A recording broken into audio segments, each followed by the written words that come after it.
ইয়া আগা শেষ, এখন উচ্চালই। High high রে, পানি এত ঠান্ডা কে? শীতকালে আগলে এই একটা ঝামেলা। অহন কি করি? খারা নেতা সাহেবরে কল দেই। হ্যালো নেতা সাহেব, হাই কি হইছে?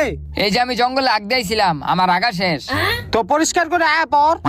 আরে পরিষ্কার যে করমু, পানি তো অনেক ঠান্ডা, হাত দা ধরনি যেতেছে না। তো শীতের দিন পানি তো ঠান্ডা থাকবই, এটা লইয়া কি আমারে ফোন দেওয়া লাগে? আমি কি করবো এই জায়গায়? আমার একটু পিছন দা, আপনি পরিষ্কার করে দিয়া যান। এ খায়ালো কাম নাই, আমি একজন নেতা মানুষ, আমার একটা সম্মান আছে, এদিকে আমি পরিষ্কার করবো নি? তুই নিজেটা নিজে পরিষ্কার করে আয় পর। আরে কইছিলাম আমার ঘরে 15টা ভোট ছিল, আপনার এই ভোটটি দিতাম, এখন অন্য নেতারে দিয়া দিমু। কি 15টা ভোট? কিরে নেতা সাহেব কই গেল? আরে বেটা অন্য নেতারে কি লিগা ভোট দিবি? আমি আসি না। এই যে দিক দা নিচে একটু ময়লা আছে, পরিষ্কার করে দেন। হ্যাঁ হ্যাঁ পরিষ্কার করে দিতেছি। আহ